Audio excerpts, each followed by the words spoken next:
a young woman was found dead on the floor of her own apartment.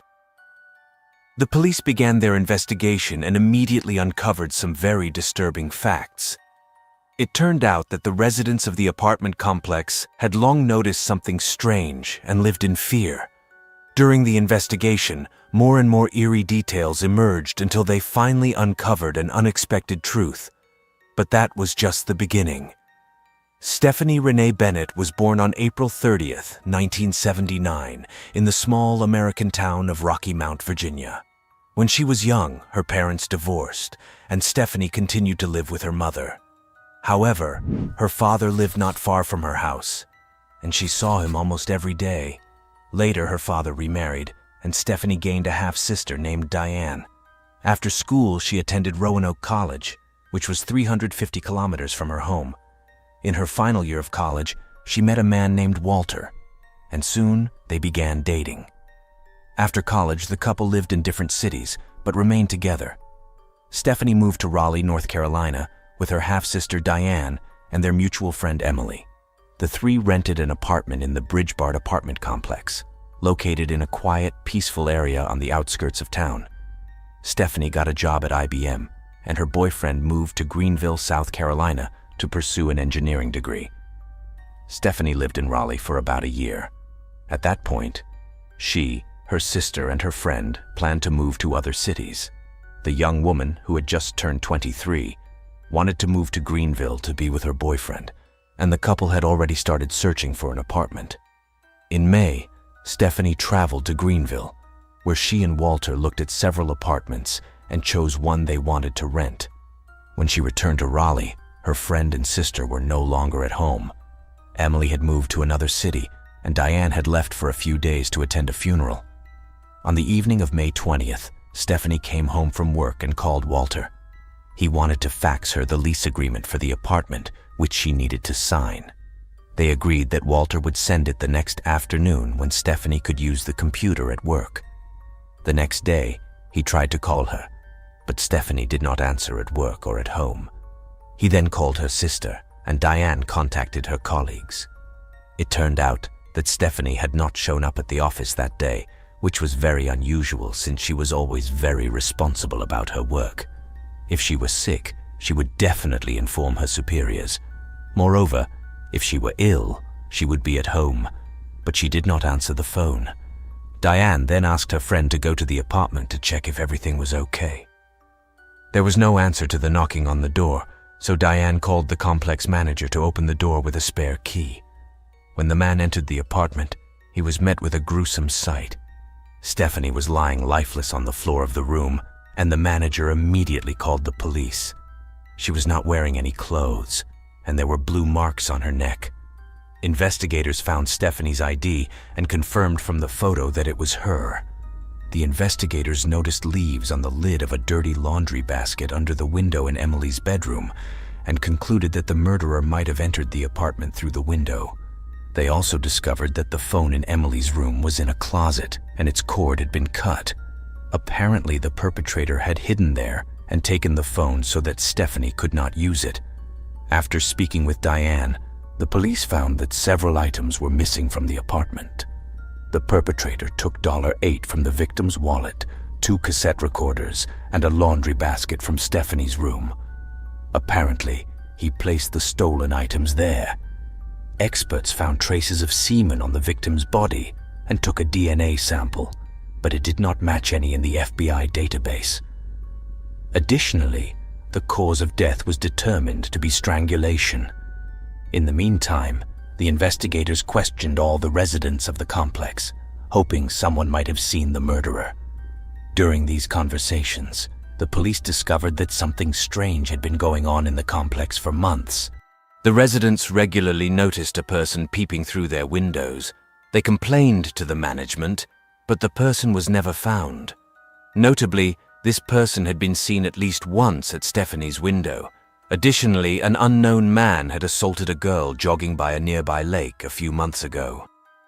After this incident, Stephanie was afraid to stay alone in the apartment and wanted to move to Greenville as soon as possible. The investigators examined the area around the complex and found something strange. In the bushes, they discovered several dozen pieces of women's underwear, which, as it later turned out, belonged to Stephanie. The police suspected that the murderer had taken them from the apartment and disposed of them in the bushes for some reason. However, this theory was soon disproven. It turned out that a teenager living in a neighboring apartment regularly sneaked into Stephanie's room, stole her underwear, and threw it into the bushes. He confessed to this when the investigators questioned all the tenants. The young man denied any involvement in the murder, and his DNA did not match the sample from the murderer's semen. Therefore, he was no longer considered a suspect. The police believed that the most obvious candidate for the murder was the man who had been peeping through the windows of the complex. After speaking with everyone who had noticed this man, the investigators created a rough sketch. It was published in the newspapers but yielded no results. As part of standard procedure, the investigators checked the background of the victim's boyfriend. He voluntarily provided his DNA, which did not match the murderer's. Moreover, Walter was several hundred kilometers away from her home at the time of the murder and could not have been there. The police then turned to all the male residents of the complex and asked them to provide DNA samples. This also yielded no results, as none of the 283 samples matched. At this point, there were no serious leads left. The investigators organized surveillance of the complex, hoping to find the person who had been peeping on the residents. To their surprise, they soon succeeded. On June 3rd, the police spotted a man approaching several ground-floor windows and peeping inside. When the man stopped at one of the windows and began to masturbate, the police immediately arrested him. It turned out to be Christopher Lee Campon, who had already been convicted several times and had stalked a woman 3 years earlier. The investigators thought they had finally caught the murderer, but they were disappointed. Christopher's DNA did not match the sample found on the victim's body. He was charged with peeping, but was no longer considered a suspect. Since then, the police continued to work on the case but had no solid leads. A year later, the lead investigator learned about a lab in Florida that could determine a person's ethnic background from their DNA. He had doubts about this technology, but did not want to miss the opportunity. He sent test samples from 4 of his colleagues of different ethnicities to the lab. The experts got it right 100%, and the investigator gave them the DNA of Stephanie's murderer. The lab determined that the owner of the DNA was white, but this information did not help the police much. In August 2003, the victim's father offered a $100,000 reward for any information leading to the capture of the murderer.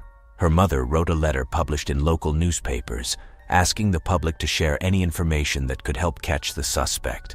This led to some new tips, but none were fruitful. In April 2004, the investigators, based on witness statements, decided to re-interview everyone on the property. They suspected that the man who had been arrested for peeping might not have been the only one walking around the complex and peeping into windows. Since they knew the identity of the first man and had photos of him, they wanted to speak again with the residents who had noticed the peeper. Unfortunately, none of them had ever seen his face. The man usually appeared at night and almost always wore a hood. However, some witnesses said they had seen him without a hood and noticed he had long hair. The investigators questioned dozens of people until they finally found a man who had seen the man directly outside Stephanie's window just before the murder. The police already had his statement, but this time he remembered something else. The witness said he saw the man a few days after the incident, walking with his dog near a wooded area behind the complex. The witness recognized him under a hooded sweatshirt, watched him for a while until he disappeared behind the trees with his Labrador. The witness probably forgot about the incident or thought it was unrelated to the murder, so the police never received this information during the first questioning. It was now clear that the man walked his dog in that area, meaning he likely lived nearby. The investigators stumbled upon an interesting fact. Behind the wooded area where the witness saw the man was another apartment complex. Since the man walked in that direction with his dog, he could very well live there. The police went there and asked the staff if any of the residents were men with a Labrador. They immediately named the 35-year-old man Drew Planton and added some interesting details. All the complex staff considered him a bit strange. He barely spoke to anyone, avoided eye contact, and was generally very unsociable. The man was very thin, had long hair, and always wore loose clothing. Many people had the impression he was trying to attract as little attention as possible, but in his case, it had the opposite effect. The police decided to learn more about this man and spoke with an older resident who, according to the officers, observed everything happening in the complex. They experienced a very unexpected turn when they told her they were investigating Stephanie Bennett's murder.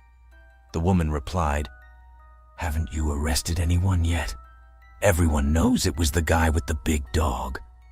The investigators were shocked, to say the least. They had spent 2 years trying to track this man down, and the residents of his apartment complex had suspected him from the start, but none of them had thought it necessary to inform the police of their suspicions. It turned out that Drew had moved out of the apartment complex and settled on the other side of the city. The investigators decided to speak with him and went to his new apartment, but no one answered the door when they knocked. They tried multiple times at different hours of the day, but never received a response. Either Drew was never home, or he deliberately did not answer the door. While searching for Drew, the police questioned his former neighbors at his previous residence. They managed to find several witnesses who reported disturbing facts. A woman who lived 1 floor above Drew saw him walking down the street with a young man a few days after Stephanie's murder.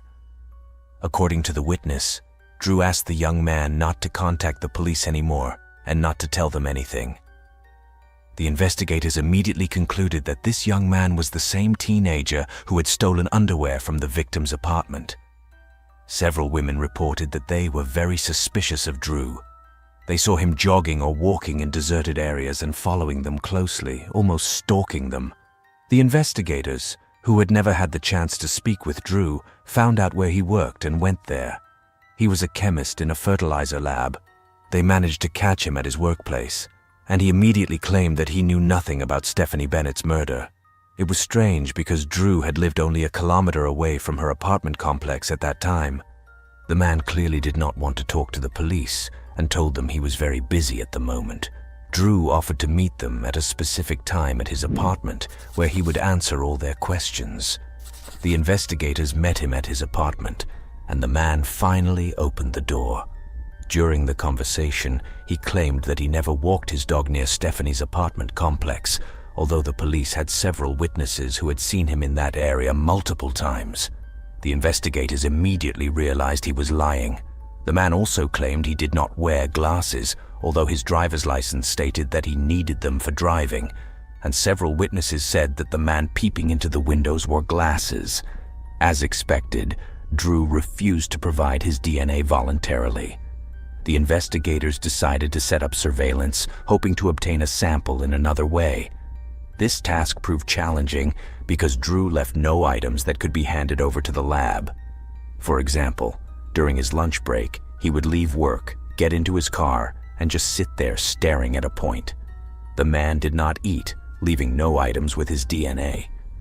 One day, they saw Drew throw an empty water bottle into a trash can.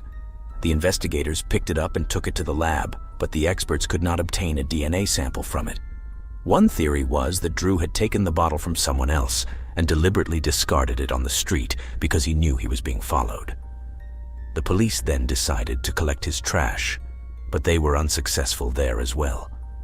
Several days passed without them seeing Drew take out the garbage even once. His neighbors also could not recall ever seeing him with a trash bag. Next, the investigators asked Drew's boss for help. The woman agreed to assist them in finding an item at his workplace that might contain his DNA. She observed him for several days, but could never obtain any of his items. Drew rarely threw anything away at work, and she could not find a single hair on his desk, which seemed odd considering the man had fairly long hair. One day, she saw him tie his hair back with a rubber band and then bend down to pick up all the hairs that had fallen to the floor.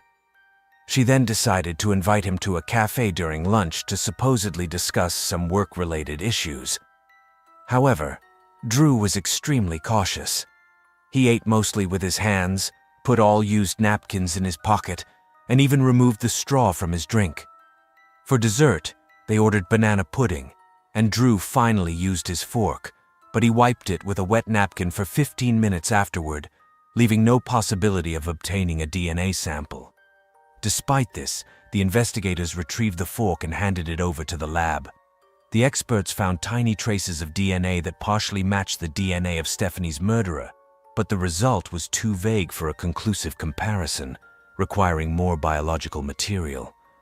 Finally, the investigators obtained a search warrant for Drew's workplace, hoping to find an item with his DNA. They were still concerned that Drew might flee if he found out about the search, so they decided to conduct it in the evening. Among the suspect's belongings, they found gloves he used for handling chemicals. The investigators realized they might contain his DNA and took them, replacing them with another pair.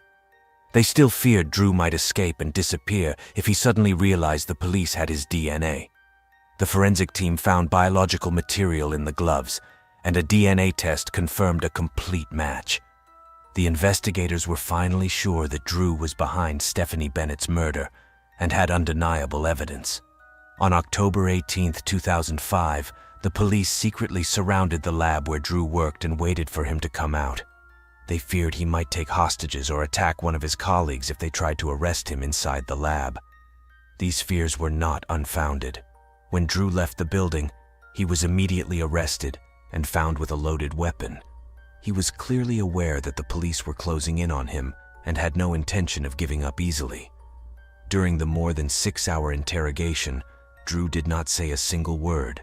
He refused food and water and barely moved. The investigators had to put him in a wheelchair to move him around the police station. After obtaining a search warrant for his apartment, the investigators found a laundry basket stolen from Stephanie's apartment, as well as 9 pistols, 2 shotguns, 40 knives, a sword, and a machete. They also found a set of lockpicks and handcuffs among his belongings. The investigators found a notebook with dozens of women's names and immediately set out to see if they were all safe. It turned out one of the women was a resident of his previous apartment complex who had complained about Drew during questioning. She said the man had been watching her on the street, and she found his gaze unsettling. Her fears were confirmed by the police. They found her underwear and tampons in Drew's apartment, along with a copy of a video recording of her high school prom. Drew had sneaked into her apartment, taken the video, made a copy, and returned the original. He had kept these items the entire time, even after moving out. The investigators also found a check in Drew's apartment written in the name of a woman who had been murdered in 1999. They discovered Drew had lived in her town at the time. The woman had been shot with a rare caliber weapon, and exactly such a gun was found in Drew's collection. This made Drew a suspect in that case, but he first had to stand trial for Stephanie's murder. A month after his arrest, the prosecution officially announced they would seek the death penalty. The trial was scheduled for the following year, and Drew spent this time in solitary confinement. But the trial never took place. On January 1, 2006, Drew was found dead in his cell. Despite all the precautions, he had managed to take his own life. The investigators had no doubt that Drew was the one who had killed Stephanie Bennett, but a search of his apartment raised the inevitable question: how many other victims might this man have had? It was very likely that he was behind the 1999 murder, but the investigators were almost certain that Drew might have been involved in other crimes. After carefully studying his biography, the police found some interesting facts. Drew grew up in a troubled home with 3 brothers. His father constantly humiliated and beat the children until his mother ran away with them to another city. As a result, Drew became a very withdrawn teenager, a trait that intensified over time. Despite this, he received a good education and a decent job as a chemist. His colleagues said he was very intelligent, but his social skills were practically non-existent. He had no friends, met with no one at work, and always tried to stay as far away from the team as possible. Remarkably, Drew's own brother also had a criminal record. He spied on women using a hidden camera and was sentenced to probation in 2008. Drew's mother sued the state government, accusing the authorities of allowing her son's death. The judge concluded that the prison staff had taken all prescribed precautions and could not have prevented the man's suicide. Stephanie Bennett's father attempted to sue the management of the apartment complex, arguing that they had ignored residents' reports of a peeping Tom and had not paid enough attention to the safety of the residents. He claimed there was insufficient lighting near the houses during the dark hours, allowing anyone to approach unnoticed. He also learned that the window in his daughter's apartment was broken, but the complex management had not been in a hurry to fix the problem, even though it was their direct responsibility.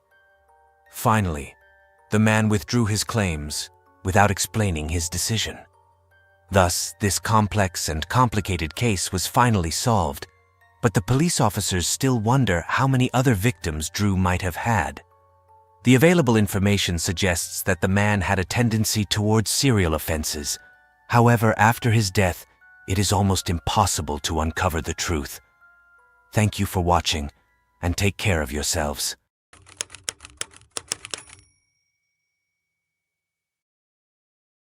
If you meet a handsome man on the street, you'll never guess what he's thinking when he looks at you. Maybe it's arousal, interest, indifference, or the desire to cook you something delicious. After putting her little daughter to bed, the woman turned on her computer. She wanted a little distraction from the daily hustle and bustle and housework. How great was her surprise when she saw her own photo in a bikini on a strange, unknown website. But that wasn't the most shocking thing, because then the woman began to read comments from online users in which a very tragic end was predicted for her. One suggested stunning her with chloroform, tying her up, gagging her, and kidnapping her to dissect and impale her like an animal carcass. The woman couldn't believe her eyes. She was seized by horror and incredible fear for her life. But those weren't all the discoveries she was to make. Today's story is about a man named Gilberto Val, who once swore to serve the people of New York City and protect them from dangers. He was known among his friends and colleagues as a dedicated police officer. But Gilberto led a sinister double life that shocked everyone. The media called him the Cannibal Cop, and his arrest revealed a whole network of twisted fantasies and detailed plans that were maturing in his head. Was he a monster, or was he just an ordinary man with a gruesome imagination? Let's try to figure that out today. Gilberto Val was born on April 14, 1984, and lived with his family in a quiet, safe area in Queens, New York. He was the eldest child in the family. His parents often argued and finally separated when Gilberto, their eldest son, was 5 years old. In elementary school, Val was a quiet, shy child, but as he got older, he made many friends and became more and more popular. The boy learned well and played baseball from the age of 11. Even at that time, he often began to dream of girls, but his intimate fantasies differed from those of most teenagers. Gilberto found that he always dreamed of girls and imagined them tied up and helpless, which fascinated him the most. Val attended a Catholic high school and played on the baseball team, for which he received a small scholarship. His youth fell in the 90s, when many children got to know the internet for the first time. It was a very fun and exciting time. You could log in and pretend to be a completely different person, and no one would ever find out who you really were. You could be whoever you wanted to be. So Gilberto immersed himself in the World Wide Web and spent many hours in various chat rooms with other people, until he finally came across adult films. That was a really shocking discovery for a teenager who was in high school at the time. Val first fell in love with a girl named Melanie, and they became good friends.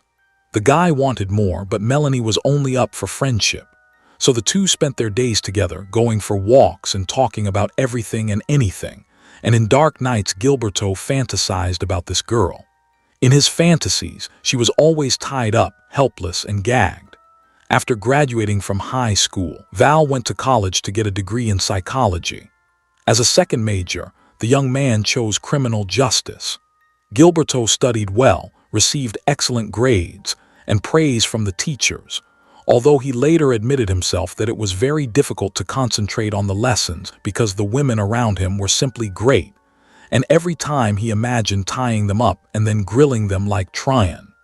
That's the kind of strange fantasies this guy had, but only in his head. Basically, Gilberto was a completely normal student. He went to parties, played pranks on his friends, and met women, but it never came to an intimate relationship. He spent his free time on the computer, searching for pages with various non-standard intimate hobbies.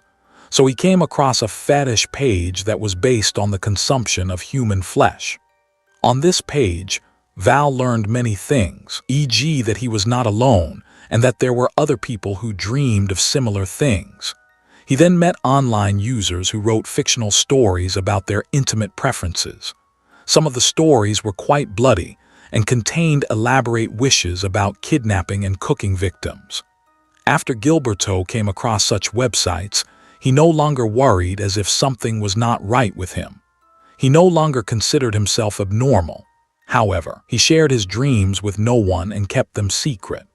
After graduating from the University of Maryland, the young professional returned to his father's house in 2006 and applied for service with the New York police.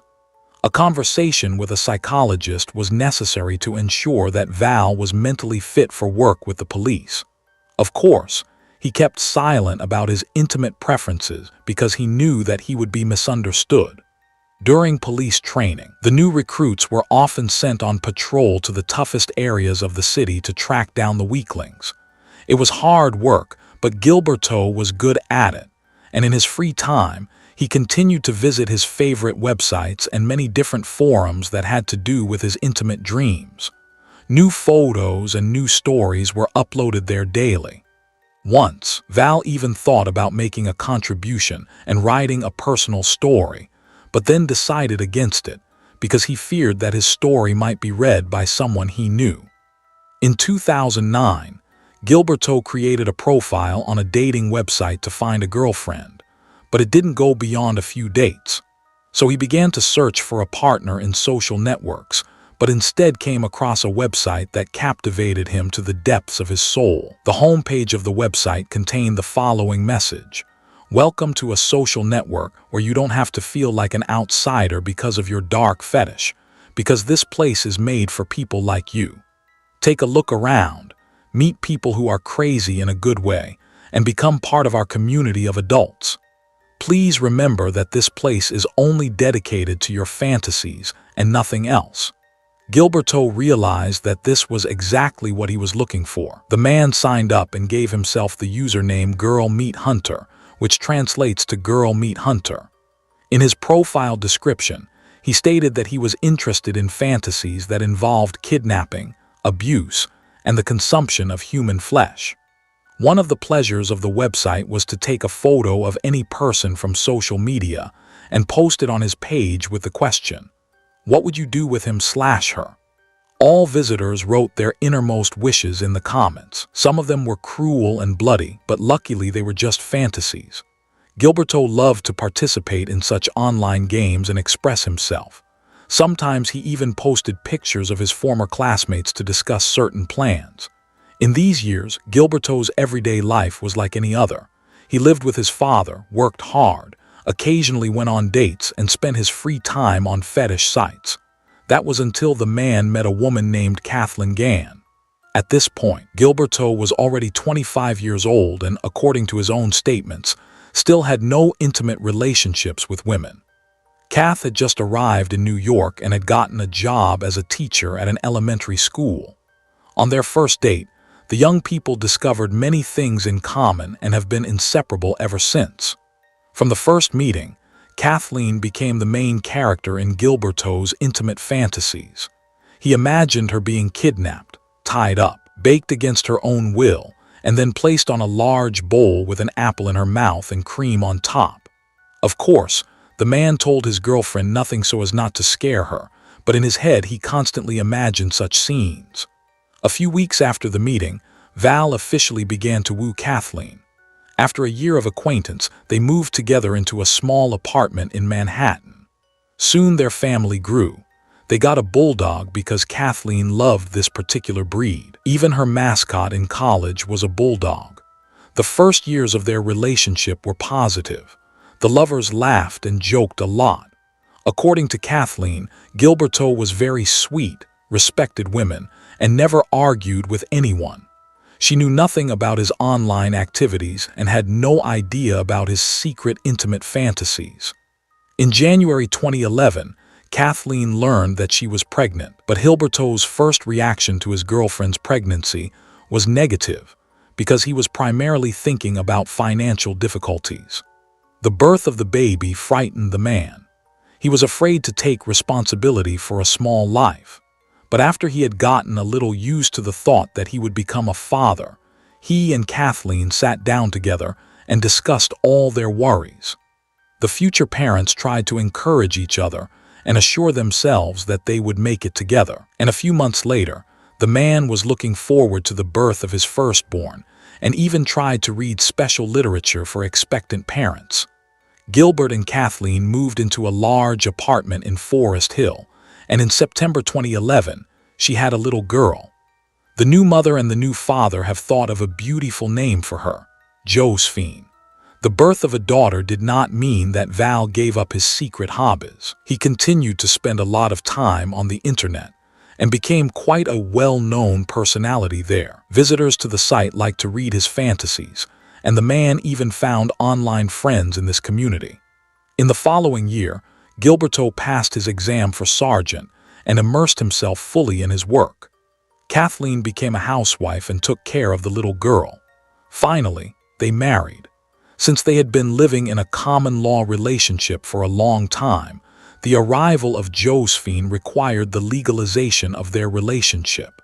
It seemed that everything would get better, but their marriage could not be described as happy because Gilberto was always working and tired. All the worries about the common daughter rested on the shoulders of his wife. After the birth of the child, there was no more intimacy in the relationship. Kathleen tried not to seduce her husband, but everything ended with him running to the bathroom because he was not able to perform the sexual act. And after a while, Gilberto simply began to avoid intimacy with his wife. He came home from work, played video games, watched TV, or simply sat on the internet until 3 a.m. and only went to bed when Kathleen had fallen asleep because she was tired of waiting for him in bed. After his hard work at the police, the man wanted to relax, not listen to the reproaches of his wife, and meet her annoyed glances. One day, Gilberto's computer crashed, and while it was being repaired, he decided to use Kathleen's computer. The man restrained himself as much as possible so as not to access the fetish website.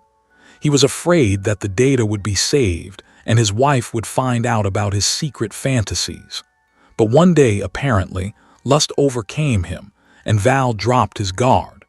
Not only did he visit all these bizarre websites from his wife's computer, he also forgot to close the tabs. When Gilberto was at work, Kathleen put her daughter to bed and decided to surf the internet a little to recover from the daily routine. When she opened her browser, she saw pictures of tied-up and gagged women, as well as explicit statements from other users under the pictures. The woman was shocked by what she saw. She had previously blamed herself for the problems in her intimate life with her husband and thought that she was not seductive and relaxed enough. So Kathleen now realized that the matter was completely different. When her husband came home from work, she decided to have a serious conversation with him. Kathleen told Gilberto the truth that she had seen which websites he spent his free time on. However, she did not want to condemn him, but only suggested that they should try together to revive life in the marital bedroom and make it more varied. The woman hoped that this conversation would mean a breakthrough in their love life for them, but somewhere in the back of her mind, she realized that this was by far not the whole truth about her husband.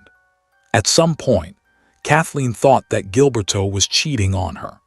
In her opinion, only an affair with another woman could keep her husband away from his marital duties. So she decided to install spyware on his computer to see what he was doing on the internet when she was not there. What she discovered was far worse than she suspected. Already the next day, Kathleen could see all the websites that her husband visited, as well as his correspondence with new acquaintances from different countries. And then she really got scared. There were pictures of her acquaintances and friends with terrible comments, and then Kathleen saw her face in the correspondence of her husband with one person, and a message in which she was told in great detail what one would do with her. They would tie her to the legs, slit her throat, and watch the blood flow.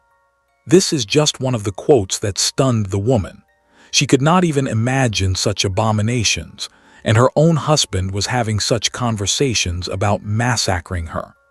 The whole correspondence seemed so real that Kathleen realized that he would really do that to her. She was so frightened that she packed her bags the same day and drove with her daughter to her parents because she no longer wanted to listen to the explanations of her husband. When the first wave of fear had subsided, Kathleen decided to use the spyware again and see what her husband was talking about with his new friends. Kathleen again came across a number of pictures of women who had been tortured and abused. The woman also checked the requests of her husband in her browser history. Gilberto searched in a search engine for places where one could buy torture devices and Googled recipes for human flesh. In the correspondence with his online friends, he discussed cooking a woman in olive oil over an open fire and using her severed head as the centerpiece of a feast. When Kathleen imagined this picture, she almost had to vomit. Through the spyware, she learned many more shocking details about her husband that day. Kathleen saw an entire folder with photos of various women, acquaintances, and strangers. There were over 100 of them. She read messages in which her husband and other visitors to the pages discussed various ways of kidnapping, abusing, and then preparing the dinner. He was very active and chatted with about a dozen different users. The more Kathleen examined Gilberto's computer, the worse the situation became, because she herself was the intended main victim. In the email correspondence, the woman already knew what her husband and his interlocutors were planning to do with her and prayed to God that she had escaped in time. In several letters, Gilberto mentioned that all of this was just figments of the imagination and hidden wishes, and that none of it would happen in life. But Kathleen, who was in a state of extreme fear and panic, did not notice this. She came to the conclusion that her husband had to be stopped sooner rather than later. The woman turned to the authorities and presented them with all these disturbing reports. She also pointed out that Gilberto wanted to kidnap her according to the correspondence and take her life. On October 24, 2012, a team of FBI agents went to Gilberto's apartment in Forest Hill to arrest him. The agents did not know that Gilberto was a police officer. Fearing resistance or, worse, that he had arranged something else, they called him and told him that someone had driven into his parked car. The unsuspecting Gilberto, dressed in a homemade t-shirt and sweatpants, left the house and was immediately surrounded by FBI agents. The man was arrested and charged with conspiracy to kidnap and further violence. He eventually spent 5 months behind bars awaiting his trial. In the course of the investigations, the FBI found certain emails in which Gilberto was designing strategies for kidnappings and further reprisals, and wanting to put them into action. In addition, the investigators checked Gilberto's work computer and found that he had used software that was available to him as a law enforcement officer for private purposes. That is, he had illegally accessed the police database. All this indicated that Gilberto had the intention to commit a crime. While Val was waiting for the start of the trial, details about his correspondence in the fetish club became known. The media were interested in the story of the man who was secretly planning to kidnap several women, including his own wife Kathleen, and then do terrible things to them. When the media got wind of it, all the secret fantasies and the hidden correspondence came to light and caused a lot of fuss. The police officer became known as a cannibal. That's how the reporters titled him, as well as the names of his accomplices with whom Gilberto corresponded and exchanged photos and stories about what he was planning to do with one woman or another. The FBI investigated 3 people with whom Gilberto had been in contact in recent months. They were a 22-year-old car mechanic from southern New Jersey named Michael Windham. In the correspondence in January 2012, Val was making preparations for a future kidnapping. He sent Michael pictures of a woman named Alicia with whom they were working together, and Michael offered to kidnap her for Gilberto for $5,000. The police officer demanded that Michael make sure that the woman was not found after the kidnapping, because otherwise he would get into big trouble. All these conversations clearly pointed to prepared crimes. At about the same time, Gilberto corresponded with Ali Khan and offered him to take his wife Kathleen on a trip to Pakistan where the two of them would take her life and cook her for dinner. Val then sent Ali pictures of Kathleen in a bikini and bragged about how appetizing she was. With a third friend, a Briton named Dale, Gilberto discussed the retaliation against his former college friend Andrea. The man wanted her to suffer and beg for help. As it turned out later, he had already constructed a special device in his basement to hang the woman by her feet. Val boasted to his friends that he had an oven in his house that was large enough to roast the victim, and that he also knew a place in the mountains where there was no one to see far and wide. They could bring the woman of their choice there and do what they wanted with her. The conspirators decided on one of Gilberto's college friends, a woman named Kimberly. The FBI agents found a Word document in which the man discussed the kidnapping of Kimberly and its preparation. Gilberto listed the materials that he would need to carry out the order. The list included, e.g. a strong rope, chloroform, a gag, tape, and then plan or plastic bags to protect the boot from traces. He used the NYPD database to search for detailed information about various women he knew who were the target of his conversations. The research usually included basic information such as address, date of birth, height, weight, bust size, eye color, criminal record, and more. The prosecutors believed that Gilberto's plans were more than just fantasy or perversion. During the search of the apartment, they found no physical evidence to suggest that he wanted to kidnap or cook someone. The oven in his kitchen was a normal size, and no chloroform, gag, or rope were found in the house either. There were also no coordinates for the remote location in the mountains that Gilberto had written to his friends about. Whether all of this was just a figment of the imagination, or whether a kidnapping was being prepared, therefore remained open. On December 31, 2012, the lawyers commissioned a forensic psychiatrist to conduct a psychiatric assessment of their client. The doctor's task was to determine and give an opinion on whether Val's web personality was, and whether it could be realized in real life. That is, whether the prerequisites for this were given. The doctor had already read Gilberto's questionnaire that he had filled out when he joined the police.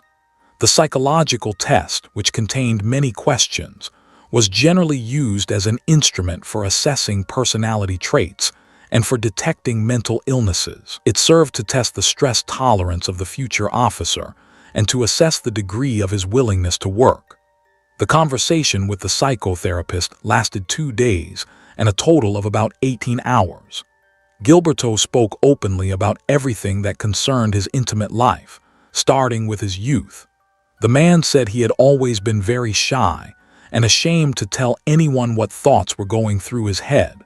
When he began to share his interests with strangers on the internet, it was as if a wave broke over him and he could no longer stop. Everyone was waiting for the doctor's answer to the most important question. Could Gilberto Val's fantasies have manifested themselves in real life? Could this man have prepared a real kidnapping and subsequent massacre of his own wife and all the women whose photos appeared in his correspondence? According to the doctor, Officer Val had no mental abnormalities and gave the impression of a very pleasant, positive person. Although he had extraordinary and even fantasies, there was a large gap between them and their realization in reality. The therapist was sure that it was enough for Gilberto to talk to someone and fantasize about the topic, but he did not seem like a man who could start to act. The therapist could not detect any disturbing preconditions for his behavior. The lawyers were waiting for this kind of assessment in order to be able to appear in court in Val's defense. Gilberto was brought to trial in February 2013. Two different cases with the same defendant were heard. The former police officer faced life imprisonment for kidnapping and a maximum sentence of 5 years for unauthorized access to the database of the Federal National Information Center for Crime. The lion's share of the indictment was that all the evidence that was used against Gilberto was based on his thoughts and fantasies that were recorded in the correspondence with friends. The defenders emphasized that the interests of the defendant and all his considerations were disturbing and even repulsive, but ultimately they were not criminal. Nothing illegal had happened. A large part of the accusations was based on emails that were exchanged between the parties. In response to the accusation, the defenders showed Val's profile on the website to which the prosecutors referred, where it was written that the author only expressed his own fantasies and nothing else. The defense team also tried to prove that Gilberto did make plans, but he did not put them into action. This was evident in the letters in which the men planned the kidnapping of 3 different women. The day mentioned was long over, but all the potential victims were still alive, and the massacre remained only in the heads and the correspondence of the failed perpetrators. The prosecution, for its part, presented Val as a man who had gotten out of control. It cited the fact that the defendant used the NYPD database to find the addresses of various women, which served as evidence of his intention to pursue the case further. Val's wife testified against him, whereupon she filed for divorce, took her little daughter with her, and broke off any contact with her ex-husband and his family. Gilberto himself claimed throughout the trial that the chat room messages were pure fantasy, and he had no intention of putting them into action. The situation was ambiguous. The prosecutor gave the jurors an example and food for thought. He compared Gilberto's fantasies with those of a cook who dreams of poisoning his customers. If a cook who works in his favorite restaurant searches the internet day and night for poisons to poison his customers and tells his friends how he plans to put poison in their food, would you then go to the restaurant? The cook would simply call it his darkest fantasies. The trial against Officer Val lasted a little more than a month. On March 12, 2013, the jurors reached a verdict and found Gilberto guilty of conspiracy to kidnap and further reprisals. In addition, he was found guilty on a second count of having illegally accessed a law enforcement database and used it for personal purposes.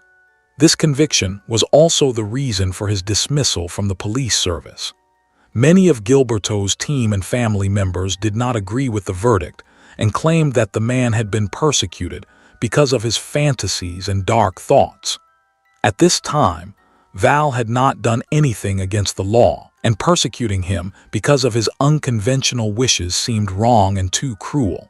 Nevertheless, the jurors were sure that the defendant would violate the law sooner or later and would have taken the life of at least one of his victims.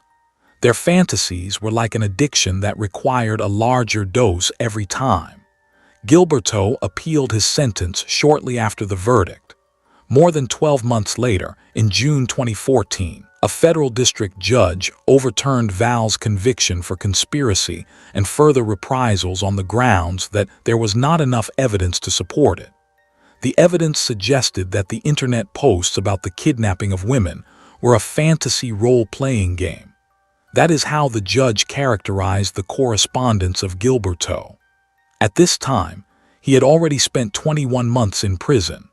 He was released under house arrest in his mother's apartment, and bail was set at $100,000. As part of his release, Gilberto had to wear an electronic ankle bracelet and was not allowed to use the internet. The former NYPD officer smiled at his family and hugged his lawyers as he left the courtroom. He used the presence of reporters and apologized to everyone who had been hurt, shocked, or offended by his behavior. Outwardly, the former police officer gave the impression of a very dedicated servant of the law. He was respected in the service and was never reprimanded for his work. In photos, Gilberto smiled now and then, showed a cheerful mood, and left a positive impression.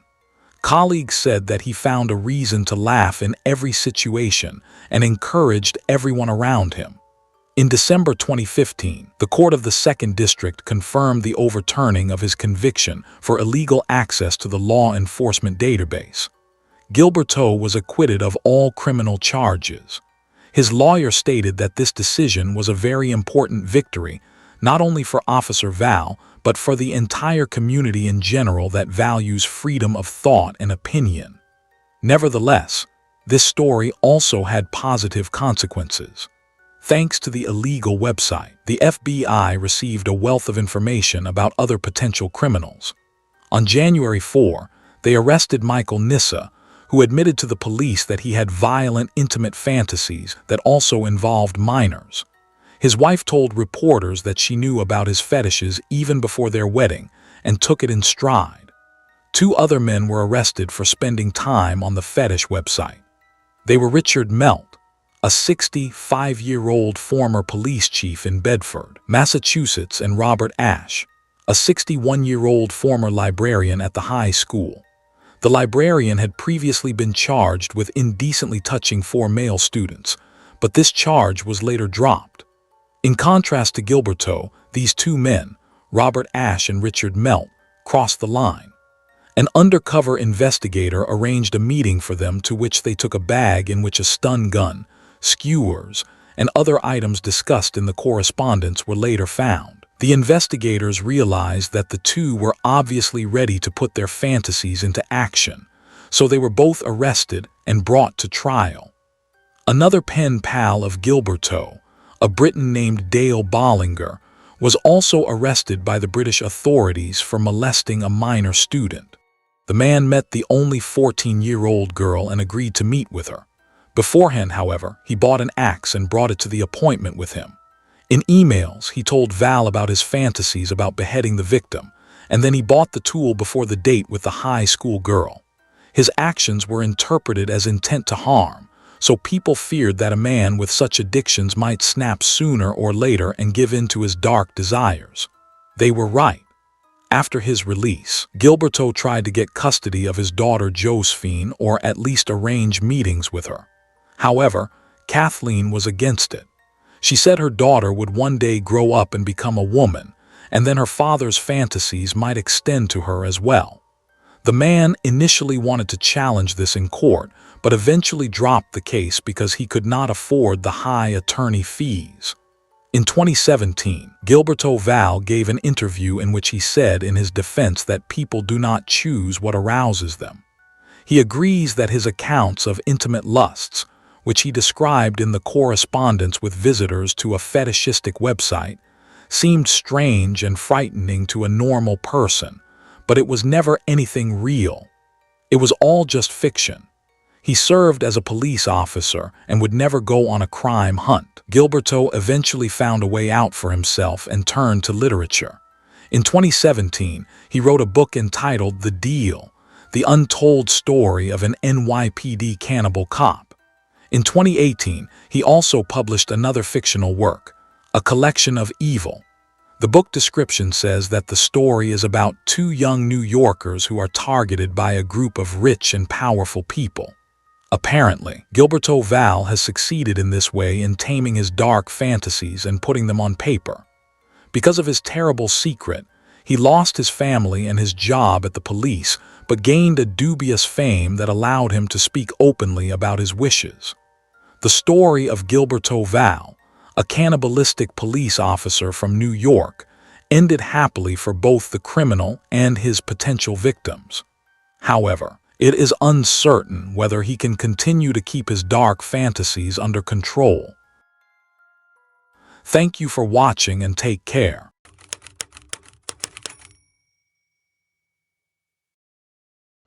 Generally, any radical movement is too much. People sometimes lose the boundaries of reality, present their fantasies as reality, and force such things on others. Even worse is when there is a victim of manipulation who begins to believe it. Today, we will find out how sad the consequences of such delusions can be. The murder rate in Sweden is very low, and the country is considered safe. There are many small communities scattered all over. A tiny community named Nutby, for example, is such a small town with about 700 inhabitants that there is only one shop, one restaurant, and one church. All other buildings are wooden houses of the locals scattered in the woods. It seemed that in such a small town there was no place for evil, yet a monster once lived here who could commit 3 murders on a scale that put many of the world's most notorious criminals in the shade. Helge Fossmo was born on July 27, 1971, in the village of Björnberg. It is a small village in the middle part of Sweden. Helge was one of 5 siblings in the family. It is known that the mother and father were not religious people. Usually, people who want to dedicate themselves to faith come to faith thanks to their relatives. But in this case, the interest in the church arose in the boy himself. At the age of 12, he joined the youth group of the local religious community. His parents agreed with the idea. They saw that the young man was very interested in all this and did not interfere. In any case, it was not the worst choice for a teenager, they thought. Later, Helge said that at that moment his life really began. He spoke of a kind of salvation that the church had become for him. Despite his age, the young man distinguished himself by being one of the most active members of this community and regularly participated in meetings and church activities. This went on for 5 years until 1988 when he got a job in a cafe for Christian youth. Here he met his first great love, a girl named Helen Johansson. They immediately felt mutual sympathy. The relationship developed as both reached adulthood. The lovers married. The couple had 2 children. While living in Björnberg, Helge continued to delve deeper into religion and became a preacher of the local community. All this continued until a fateful encounter in 1993. During this time, the man met a woman named Asa Waldau who described herself as the Bride of Christ. This new face was the leader of a Christian sect that was supposed to have a branch in the town. Asa herself came from Knutby, where her teachings originally originated. She traveled from town to town and preached to gain new followers.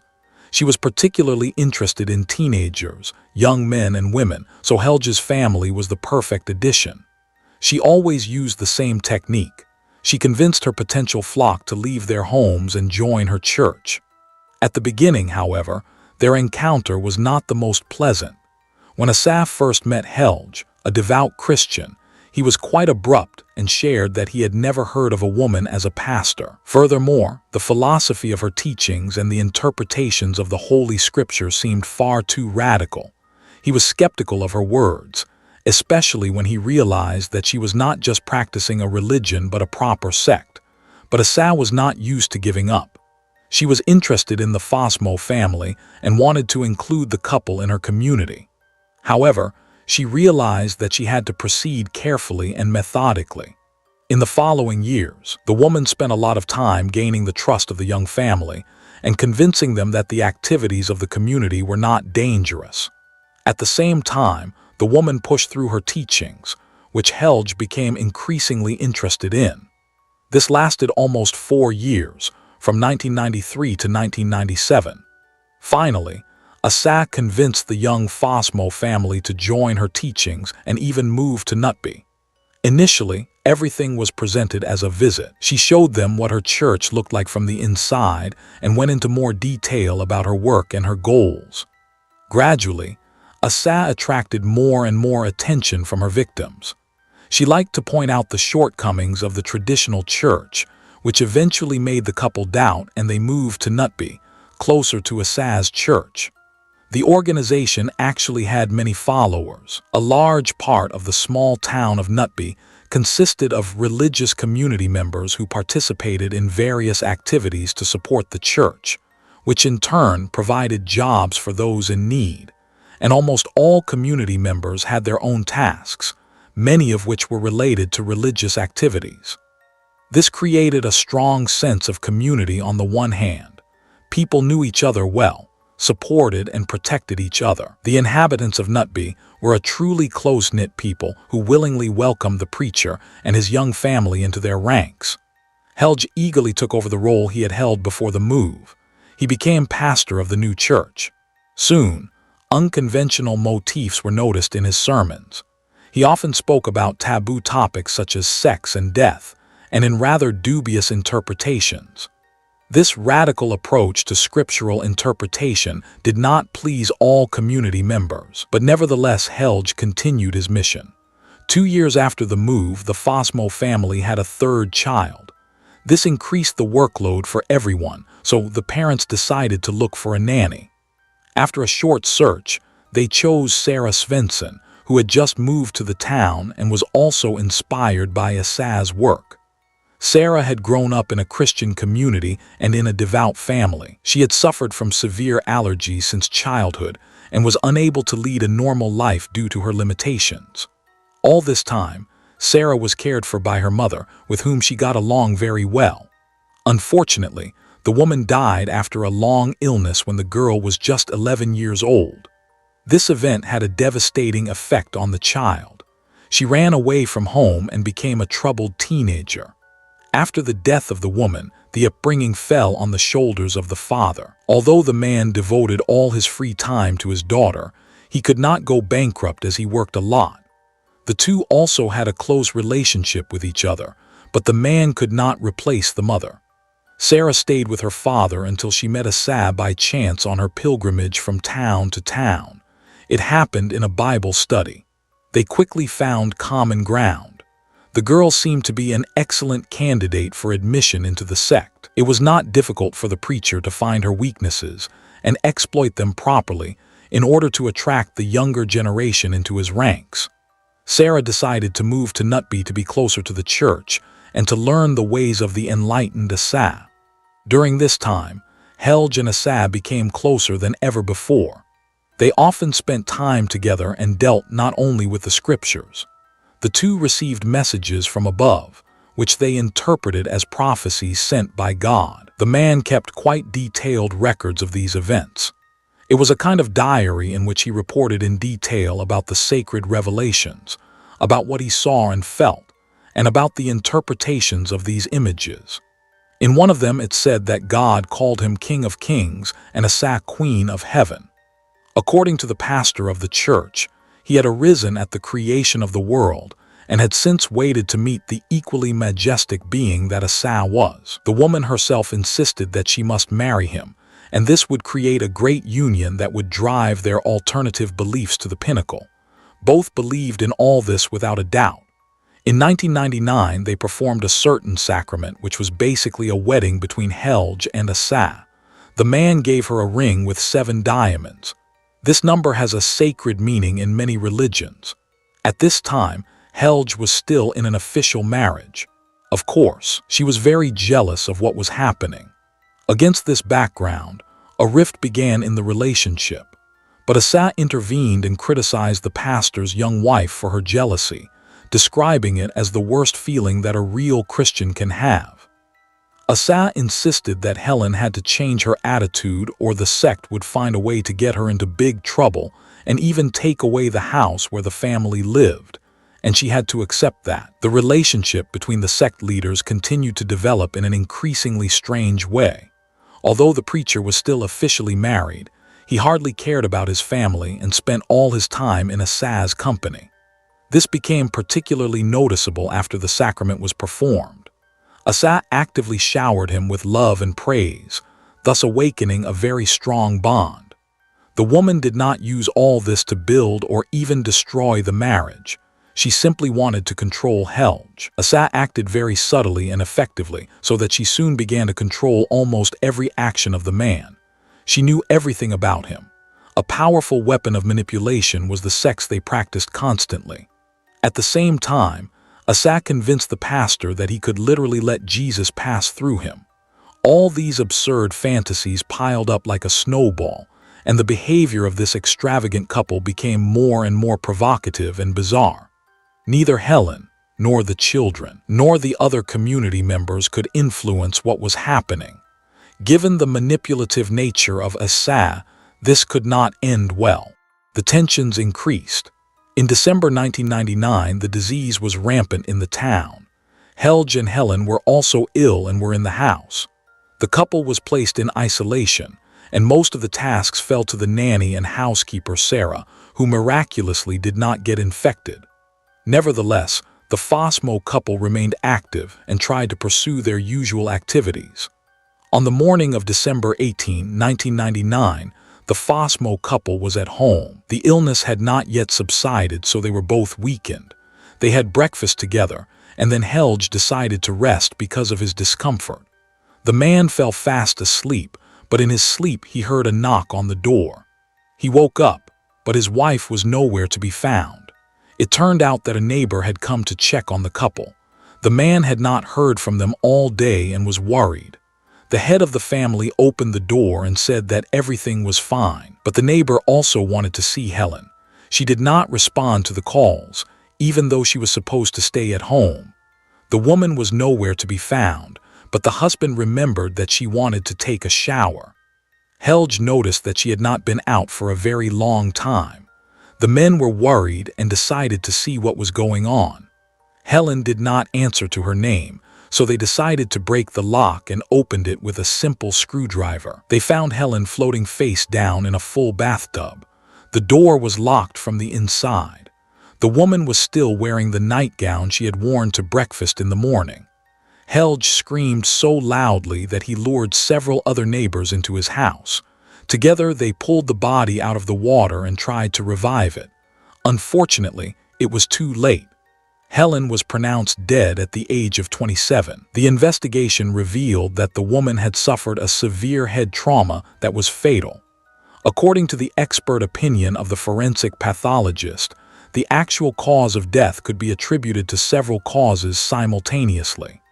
Obviously, the head injury she suffered could have led to unconsciousness, so the young mother simply drowned. The report on the toxicological examination made the incident even stranger. A very high dose of substance could be detected in the blood of the deceased. It was calculated that this alone would have been enough to kill Helen, but the woman had not taken the illegal substances. How could they then get into her body? It could have been murder. However, law enforcement decided that it was an accident. The woman slipped, fell, and hit her head on the water tap. The housekeeper Sarah played a big role in this. She confirmed every word of the pastor that Helen was alone in the bathroom and no one could have killed her. The widower seemed very affected and truly grieving. However, those who knew the pastor more closely noticed some peculiarities in his behavior. In particular, he almost immediately got rid of everything that had to do with his wife, no longer remembered her, and even forbade his children to talk about their mother. Some believed that Helen's death was not an accident. The unwanted wife was simply disposed of so that she would not stand in the way. It was also known that the husband had personally influenced the autopsy report.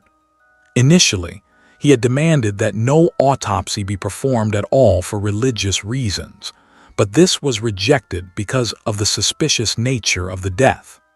The preacher then insisted that the facts about overdose be removed from the autopsy report. He justified this by saying that it was necessary to minimize the possibility that the spouse had died voluntarily, as this was a sin that would not allow the beloved spouse to go to heaven. He also justified this suspicious procedure by saying that he did not want to dishonor Helen and the family. Suddenly, Asa lost interest in the man during this time. Her stormy relationship ended when she once again went on a pilgrimage to the cities and decided not to return. Unfortunately, she managed to thoroughly brainwash the pastor, who was determined to continue the path of the sect far beyond. Despite the demonstration of mourning and tears, Helge quickly found a new love. She turned out to be Asa's sister named Alexandra Waldau. The relationship between the lovers developed quickly, which was also helped by his status as a pastor. At this time, many people considered him a man who was close to God and treated him with great respect, which also benefited Alexandra. In the spring of 2000, she moved into the pastor's house, and later the two married. Despite the new marriage, the pastor's sexual appetite grew ever larger. One woman was never enough for him, so in the spring of 2001, he began actively flirting with his children's nanny. At this time, Sarah Svensson was still working in the pastor's house and willingly accepted the attention of such a respected man. Their relationship was even blessed by sect leader Asa Waldau. At this time, the relationship with Alexandra had already deteriorated. Sarah saw all this and even tried to support her lover in order to solve all these problems. The man actively exploited Sarah's compassion and often invited her to pray together in the church. In such moments, he often urged her to intimacy. Of course, he emphasized every time that it was not about satisfying his lust, but that it was a spiritual union, and the pastor wanted to convey a message to God. At this time, Sarah already loved Helge so much that she gladly believed all these stories. According to her own statement, she was even filled with a kind of divine inspiration in such moments. Sarah sincerely believed that she was doing a good deed, but in reality she had fallen into the trap of a manipulator who wanted to exploit her and was hiding behind spiritual values. His goals were as far from religion as they could possibly be. Sometime after the beginning of this relationship, the pastor made increasingly controversial statements. First, he spoke of the fact that the Lord had his own battles on earth, struggles, and Helge was his warrior. He said that this was not an easy task, as sometimes various obstacles had to be removed from the way. The man spoke in riddles, and the naive Sarah readily believed him everything. After all, he was a pastor. The sermons were perceived as divine revelations. In reality, Helge was subtly sounding out the ground for the realization of an insidious plan. Then he began to tell that God began to send him important messages about his second wife during sex. He interpreted them to the effect that Alexandra would soon leave this world. The man brainwashed Sarah and told her that God had shown him the perfect partner who turned out to be her. In addition, he began to intimidate her by telling her that he could die if the connection with Alexandra was not broken. The marriage of the two was already very broken at this time, but Helge could not divorce as a pastor due to the strict regulations. Like all women in the pastor's environment, Sarah was fascinated by his stories. With these strange messages, he brainwashed his children's nanny and systematically brought her to commit terrible deeds. The manipulator managed to tie the victim firmly to himself. He used his power in the church and knew Sarah's weaknesses to put pressure on her. He had learned many lessons of this kind of control from Asa and was now eager to apply them. At this time, many people seriously believed that he was a man who was close to God. Against this background, Helge had no difficulties in drawing the nanny to his side. In his opinion, Sarah must help God in the fight against demons. For this, it is necessary that she moves into his house. Although he was still living with Alexandra at this time, the women lived in different rooms. Helge alternately had sex with them every night and justified this every time with the fight against demons. The pastor called the intimacy a ritual to heal from evil. His eloquence helped to convince the women that he was a messenger from above and was fighting the enemies of the Lord in this way. The relationship continued in this form until 2003. Alexandra continued to live in the preacher's house. They separated in words but could not officially divorce. Her husband wanted to get rid of her. During this time, the manipulation of Sarah reached its peak. As a rule, Helge only approached her to have sexual intercourse with her.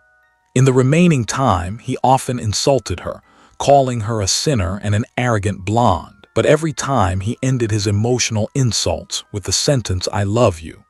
It went so far that Sarah was so happy to hear these last 3 words that she no longer paid attention to anything else.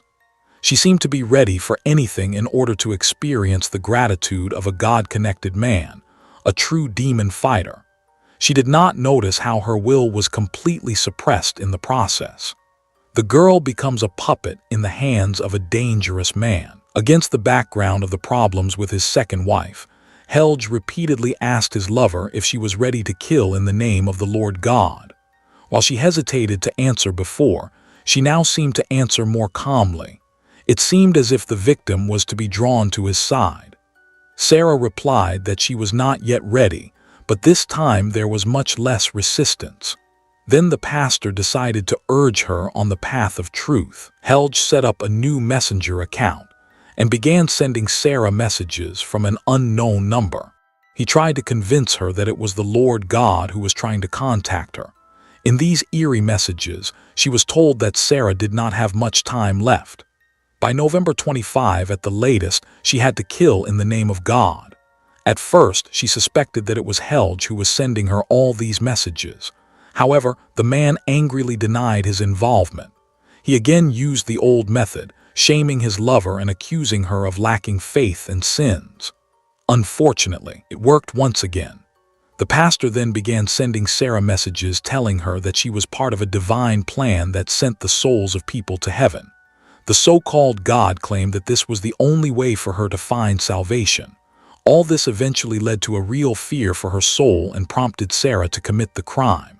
Things went so far that, on the night of November 8, 2003, Alexandra woke up in her own bed and Sarah hit her with a hammer. Miraculously, the woman survived and fought back against her nanny. The reason for the attack was a message that the attacker received from God via messenger. He ordered her to attack immediately and kill the pastor's wife. Surprisingly, the perpetrator escaped punishment, probably because Helge insisted that the incident not be reported to the police. There were really no records of it in the police database.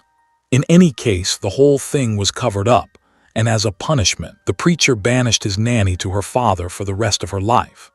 Unfortunately, this had no effect on her correspondence with God. Sarah continued to receive messages that convinced her of the necessity of killing and only reinforced this frightening certainty. The servant of God could not stay without a loved one for long, and he began an affair with a neighbor named Annette Lind almost immediately after these events. At this time, she was married to a man named Daniel. The pastor decided that the rival had to be removed from the way. The preacher began sending Sarah messages in the same way he had manipulated her before. The hellish scare worked. Sarah wanted to be saved and declared herself ready to take up arms again. Helge continued his total control over his former lover, who had become a puppet in his hands. The first time, she did not succeed in fulfilling God's plan, but she received a one-time chance to try again. Now Sarah prepared much better. She bought a weapon and began searching the internet for instructions on how to make a silencer at home. She followed the instructions of the Almighty, expecting that she would succeed and free her soul. On January 10, 2004, Sarah got into her father's car. She stayed in contact with Helge and arrived near his house at 3:30 a.m. It is worth mentioning that the 23-year-old Alexandra lived in the pastor's house all the time. Sarah parked the car 500 meters from her house. The murderer wore a black mask over her face and shoes in different sizes to confuse the police. She used thick bags to leave no footprints. The entrance door of Fosmo's house was unlocked. The organizer of the crime had broken the lock the night before to stage the attack. Alexandra was sleeping soundly in her bed, unaware of her death. Sarah entered the room and shot her in the shoulder. When the victim woke up and screamed, she killed it with a headshot. Then, at 4:30 a.m., the perpetrator left to kill the second demon, who turned out to be the husband of the pastor's new lover, named Daniel. The man was alone in the house that night, which Helge knew and informed Sarah. But the door was locked. Sarah simply knocked. When the 30-year-old Daniel came out, she raised her weapon without hesitation and shot him in the chest. The second victim of the attack fell to the ground, whereupon Sarah fired another shot into his head. The perpetrator then simply ran away, not knowing that the second victim had survived the attack. Daniel managed to reach a telephone and call for help. When the police arrived at the scene, he was even still so clear-headed that he could describe his attacker. At this time, the 32-year-old Helge was already on the scene. It seemed as if the pastor wanted to help his neighbor. He even accompanied Daniel on the way to the hospital and only learned there that his wife had been murdered. Of course, he began to play the grieving, loving husband again. Unfortunately, the description of the attacker by the survivor was very vague, as she wore a mask and he could not see her properly. However, Sarah and Helge gradually became the focus of attention themselves. One of the neighbors who had not been brainwashed remembered that the pastor's first wife had been found dead under similarly strange circumstances. Then the incident with the hammer attack on his second wife came to light, when Alexandra should have already become a murder victim, but miraculously fought back against Sarah. Bloody fingerprints were found at the scene of Alexandra's murder as well as on Daniel's door, which led to Sarah and became irrefutable evidence of her guilt. The 26-year-old babysitter was immediately arrested. From the beginning, the victim of manipulation asserted that she had acted alone and that no one had encouraged her to commit the crime. Then she began to say that she had committed the crime in the name of God. Her telephone was confiscated, whereby the number of Helge and an unknown person was found. Unfortunately, no correspondence with the Almighty was found, but the investigators found a call from Sarah's old telephone. After a thorough search of her apartment, another mobile telephone was found. On this were numerous correspondences with God stored, which revealed a very obsessive and cruel manipulation pattern. They consisted of more than 1,000 text messages in which Sarah was forced to kill in one way or another. After that, it was not difficult to find out who the unknown number belonged to. It was traced back. Of course, the trails led to the pastor of the local church. When Sarah learned of it, she was very disappointed because she firmly believed in the divine origin of the messenger dialogue. After this stroke of fate, Sarah told everything to the police. Annette Lind, the wife of the injured Daniel, was also suspected of complicity and arrested. After 2 weeks, she was released without charge, as she was convinced of her innocence. During the trial, Helge remained arrogant, denied involvement, and showed no remorse. Psychiatrists worked with the man, and he was found to be sane after an examination. The extent of the manipulation was shocking. The prosecution had enough evidence to convict Helge of incitement to the murder of Alexandra and the attempted murder of Daniel. The pastor was brought to trial in July 2004. The perpetrator was sentenced to life imprisonment, which can be suspended after 24 years on probation. He has filed several appeals over the years, but all have been rejected. In 2028, he has the opportunity to be released from prison prematurely. He was also charged in connection with the death of his first wife, but was acquitted due to lack of evidence. The prosecutor believes that he may have been responsible for it. Helge married for the third time in 2007, and the identity of his wife is not publicly known. In an interview in August 2006, while he was behind bars, the pastor admitted to being involved in Alexandra's death and the attempted murder of Daniel. He claimed that several other people were involved in the organization of the murder, but the case was never reopened. To this day, Helge Fossmo is incarcerated in the Swedish high-security prison Tierp. At the trial, a video reconstruction of the crime was shown in which Sarah described in detail how she committed the attack. A private investigation revealed an edited version that was shown to the court and a 6-hour original version. The recording did not match the actual details of the crime. In interviews with journalists, Sarah adhered to the details of her false reconstruction. Doubts arose about what really happened and who was behind the crime. Suspicion arose that the murderer may have been the pastor himself, who shifted the responsibility to Sarah. Sarah Svensson was declared unfit to stand trial, and it was decided to admit her to a psychiatric clinic. In 2011, Sarah's treatment was terminated, and she was released, as the doctors classified her as not dangerous to society. The sect leader Asa Waldau was sentenced to community service in 2020 in 8 cases of assault on former members. The woman moved, changed her name, and distanced herself from the church. Thanks to the efforts of doctors, Daniel was able to survive the attack. He refused to return to the town as he was afraid of the local church and the sectarians living there. Another pastor of the church, Urban Faylt, was convicted of sexual exploitation of a dependent person. He was proven to have had sexual relations with several women in the community, calling them his daughters and manipulating them. Thank you for watching, and take care of yourselves.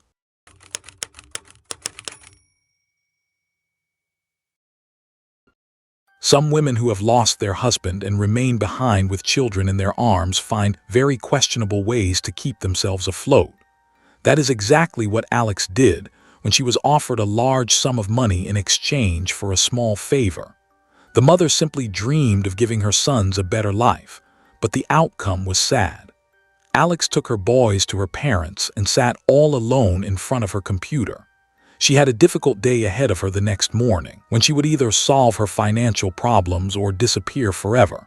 She was not sure how things would turn out, but her sixth sense told her that this endeavor could be dangerous. Alex thought about the possible outcome in advance and left her son a message, because she was sure her son would know how to behave. This shocking case happened only a few years ago, at the end of 2021, in Hastings, an area in the county of East Sussex in southeastern England. The 33-year-old Alexandra Morgan lived about 30 kilometers from East Sussex, in a town called Cranbrook in Kent, which has just over 6,500 inhabitants. She was a single mother raising two sons. Alexandra, or Alex for short, as her loved ones called her, was a trained dog groomer and loved her job, but unfortunately, it did not offer the financial opportunities she so desperately needed. Caring for two small boys took a lot of time and energy, and providing for her family and caring for the children was her sole responsibility. She could not rely on anyone but herself. Alex worked hard all week, so on November 13, 2021, she took the children to her parents so they could stay with their grandparents for a few days. She told her mother and father that she would spend the weekend at a spa to relax. The next day, November 14, she left the house, got into her car, and drove toward the spa. She promised her parents she would pick up the boys on November 17, but when that day came, Alex did not appear and also did not call to let them know she was running late. Her parents did not panic at first and decided to wait until the next day, but when their daughter also failed to show up on November 18 and did not make contact in any way, Alex's mother turned to the Kent police to report her missing. The investigation into Alexandra Morgan's disappearance began almost immediately. The first thing the police did was search Alex's house in Cranbrook for possible clues about what might have happened to her. Of course, she was not there, and the apartment itself looked normal. There were no signs of a struggle, a forced intrusion, or a burglary, and thus no leads. All the police knew at that time was what Alex's parents had told them. She was planning to go to a spa in York that weekend, which is a few hours' drive from Kent. The police tried to find Alex and her car using surveillance cameras and automatic license plate recognition systems. On the morning of November 14, shortly after leaving her house, a camera at a gas station in nearby Cranbrook captured her. Around 7:30 a.m., she got out of her white Mini Cooper, filled up the car, and exchanged a few words with the cashier, mentioning that she was on her way to a spa in York. However, after leaving the gas station, Alex drove south, even though York lies north of Kent. For some reason, she drove in the opposite direction. Why had she lied about going to the spa? Where was she actually heading? To answer these questions, the police continued trying to track Alexandra Morgan's movements on that morning using traffic cameras, but she apparently chose country roads where cameras were much less frequent.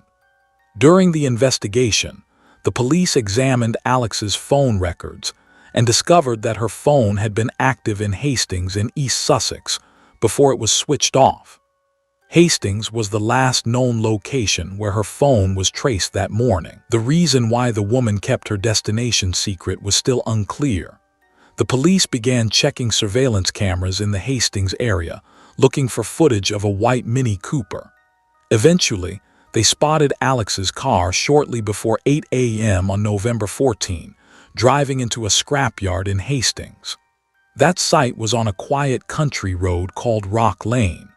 A woman sat in the car for a while, apparently waiting for someone. Then another car appeared on the same surveillance camera, a gold Jaguar. It drove past Alex's Mini Cooper and turned toward the farmland, and her car then followed it.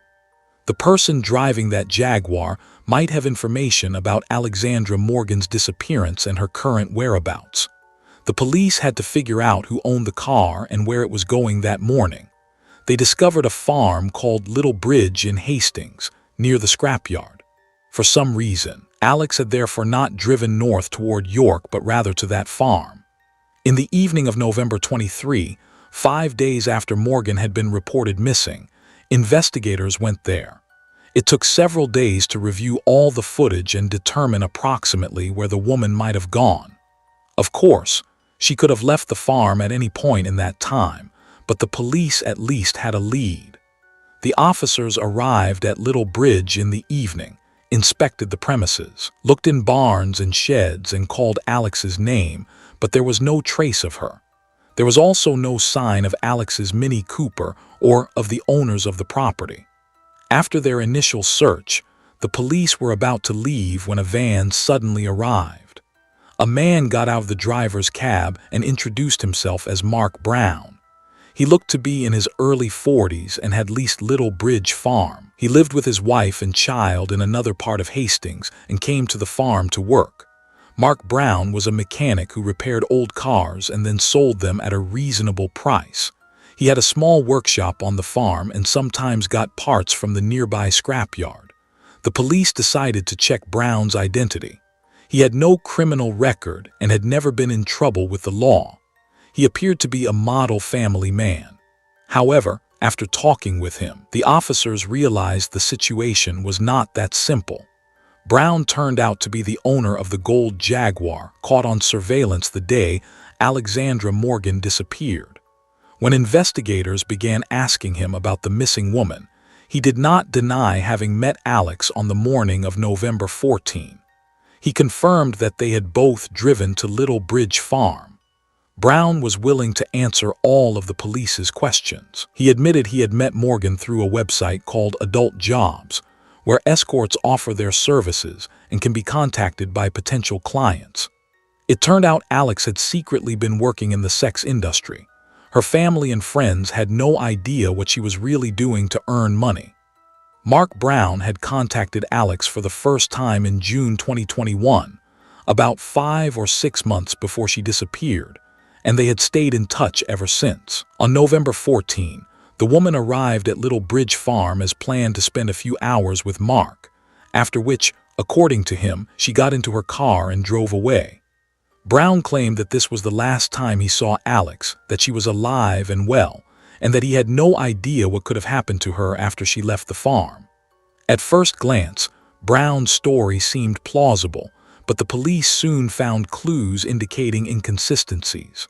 As mentioned, surveillance cameras near the scrapyard filmed Alex's car heading toward Little Bridge, yet there was no footage of the white Mini Cooper leaving the farm later in the day. Apparently, Mark Brown had lied to the officers. While Alexandra Morgan was still missing, the farm's tenant feared he might be arrested on suspicion of involvement in her disappearance. On November 25, 2021, Mark Brown was taken to a police station for questioning. Investigators hoped he would confess after his arrest, knowing there was no point in hiding the truth. Mark, however, answered most of their questions with a short no comment. The police learned nothing new, as he truly refused to talk about Alex. They therefore had to figure out the circumstances of the woman's disappearance and the nature of her relationship with Brown on their own. Their investigation focused on Little Bridge Farm, 4 hectares of land with several structures, including barns, shipping containers, and a workshop. A wooded area surrounded the farm, and there was also a small pond. The officers had many areas to search, made more difficult by the enormous amount of junk in the buildings. The barns were filled with old clutter, which the investigators combed through meticulously. Among other things, they found some items that stood out: weapons, including 2 handguns and a shotgun, as well as several rolls of duct tape and cable ties. If Mark Brown was in fact involved in Alexandra Morgan's disappearance, these items could have been used against her. The strangest and most disturbing discovery at Little Bridge was in one shipping container. Inside, it was a small room with an air mattress in one corner and a sort of kitchenette with a microwave and toaster in the other. It looked like someone had been living there, so it was possible the farm's tenant himself had been using it. But what was most unsettling was that the locks on this container were on the outside. That alarmed the officers greatly. They wondered whether someone could have been held prisoner there. Could Mark Brown have unlawfully imprisoned Alexandra Morgan in that shipping container? And where was the woman now? The investigation led the police to search Mark's home as well, where they found total chaos and rooms packed to the brim with belongings. Besides finding more cable ties and duct tape, they also discovered several pairs of handcuffs and hunting knives. Strangest of all was that multiple shopping bags filled with human feces were stored in the attic. Even if Brown had nothing to do with the woman's disappearance, that detail alone suggested he was not a normal person. Alexandra Morgan's house in Kent was searched again, but as before, everything seemed in order. The only thing that stood out to investigators was a little note that Alex had left for one of her sons, inviting him to go roller skating with her. At first, they thought nothing of it because it appeared harmless, but eventually it became clear that the note contained a clue she had left for her son, instructing him to look inside the roller skate box. Investigators learned where the boy kept his skates and found the box under his bed. Next to the skates, they discovered more than £22,000 in cash. There was also another note from Alex saying that the money was for her sons in case something happened to her. She had likely stashed the cash in the roller skate box on the day she supposedly went to the spa. But why was she afraid that something might happen to her? We now know that Alex was actually on her way to Little Bridge Farm. The postcode she wrote on the note confirmed that route. Did this mean she was afraid of Mark Brown? Had she suspected that once she visited the farm, she might never come back? Next to the money and the note, the box also contained a cell phone, along with a PIN code written on a piece of paper. Investigators checked the phone, the one Alex likely used to contact Mark Brown, and it turned out to be the phone she had used to reach escort clients. Her messages talked about a film job scheduled for that morning, for which she had supposedly been promised £100,000. That amount would have completely changed her life. Before she disappeared, Alexandra had even Googled what she could buy with that much money and how to invest it profitably. Apparently, Alex had agreed to the filming, since she was already thinking about what to do with that amount. At the same time, her behavior clearly showed she was nervous and afraid of what Mark Brown had proposed.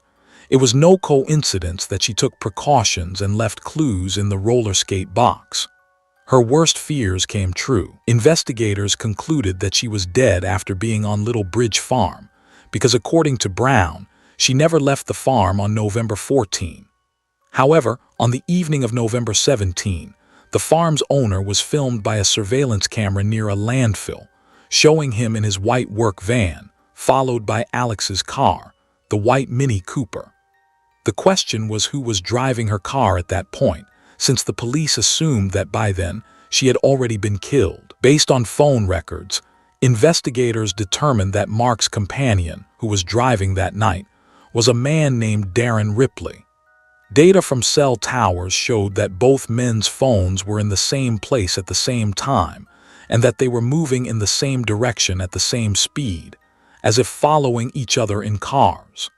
When the police asked Ripley to come in for questioning, he was clearly frightened and quite open with them. He said he sometimes helped Mark Brown repair old cars for resale. On the evening of November 17, Mark had asked Darren for a favor, telling him to remove a white Mini Cooper from his property. Ripley did not know who the car belonged to and assumed it was left there for repairs.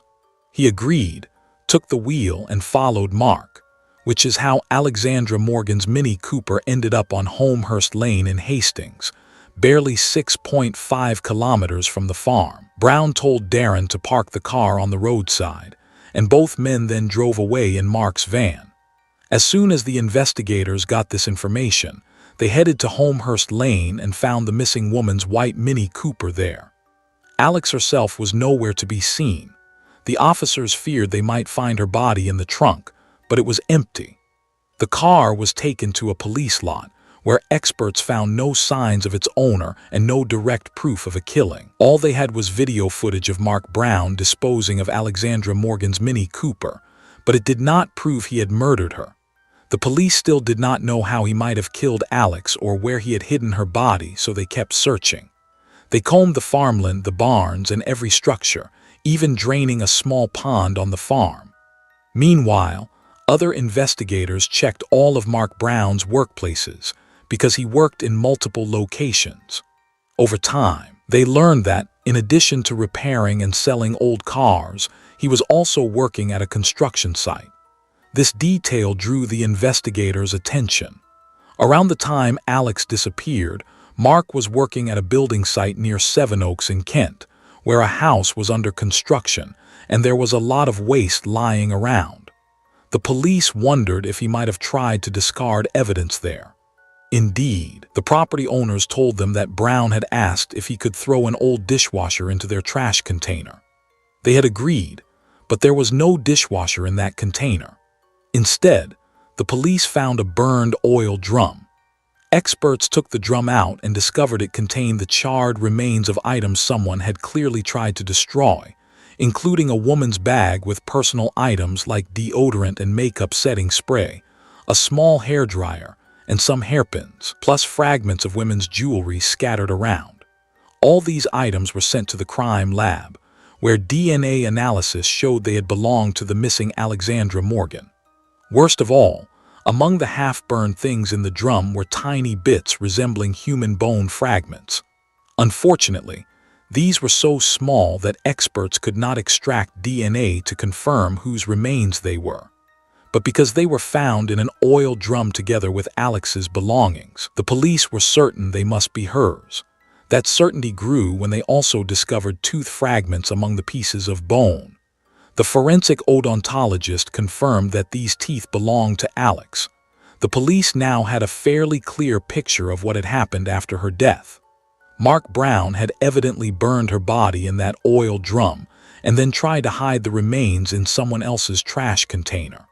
If the garbage had been collected sooner, he might have been able to cover up his crime. He clearly knew how to dispose of her body in a way that left almost nothing behind except a few teeth and bone fragments, but he miscalculated by disposing of the drum at his workplace. On November 28, about 2 weeks after Alexandra Morgan disappeared, Mark Brown was charged with killing the 34-year-old woman, but that was not all. The investigation into him was not yet over because the police soon made another discovery. Alex might not have been his only victim. While searching Mark Brown's white work van, investigators found a prescription made out to a woman named Lee Ware. When they looked into Lee's background, they discovered she had been reported missing. Her close relatives had come forward, saying they had not seen or heard from her for months. In November 2021, it had already been half a year since anyone last saw her. She had simply vanished in May 2021. Lee was 32 years old and the mother of 3 children. Overall, she was a very friendly, caring young woman, described by those close to her as cheerful and outgoing, always trying to see the good in people. Unfortunately, many took advantage of her kindness, and she had been dealing with serious mental health problems. She had been diagnosed with depression and bipolar disorder, was undergoing treatment, and was taking medication. Because of her health issues, Lee had lost custody of her children. That fact weighed heavily on her, but her relatives believed she would never have disappeared willingly. She had left home occasionally in the past when her illness worsened, but she always returned. Her family never officially reported her missing to the police, hoping she would return on her own. However, once the authorities found her prescription in Mark Brown's van, they feared something worse had happened to her. Could Brown have done to her what he had done to Alexandra Morgan? The Sussex police, who were working with the Kent force by then, reached out to Mark Brown, who was in custody for Alexandra's killing, and asked him what he knew about Lee and where she was. Brown said he had no idea where Lee might be, but he admitted he knew her and had even been in a relationship with her. He claimed to have met her when she was struggling with mental issues, saying he helped her through those difficulties, and then they parted ways. The investigators did not believe his story and dug deeper. The investigation showed that Brown had met Lee the same way he had met Alex, through the escort site. Lee was also an escort who had been listed on the website Jobs for Adults. It emerged that Mark Brown had been in touch with a series of women on that site who worked in the adult industry.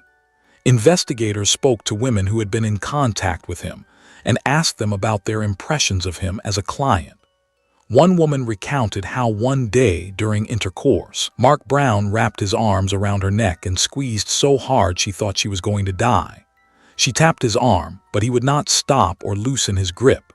At that moment, she believed her life was over. Fortunately, she eventually came to her senses. When they checked Brown's computer and phone, the police discovered very disturbing details. His browser history showed he was aroused by violent adult films, revealing what a sick and twisted mind he had. The scenes that excited him involved total power and control over women, like the ones he found on that site. As mentioned, Lee and Mark met there, first messaging each other in March 2018, more than 3 years before her disappearance, and they kept meeting regularly. Over time, this grew into more than just an intimate arrangement, despite the fact that Mark already had a wife and child, because Brown continued living a double life. He even bought a van for Lee and brought it to Little Bridge Farm, letting her live there with her animals. Lee was a big fan of 4-legged pets and had 3 goats, a horse, and 2 dogs, a senior Great Dane and a Pomeranian Spitz. Lee lived in that van on Little Bridge Farm until the farm's owners, from whom Brown leased the workshop, became aware that someone was living there without permission. They demanded that the van be removed. Instead of finding somewhere else for it or selling it, Brown simply set it on fire. Lee had nowhere to live, so Brown decided to put her in a shipping container on the same farm, bringing her medication, water, and food, forbidding her to leave without his permission and disallowing any visitors.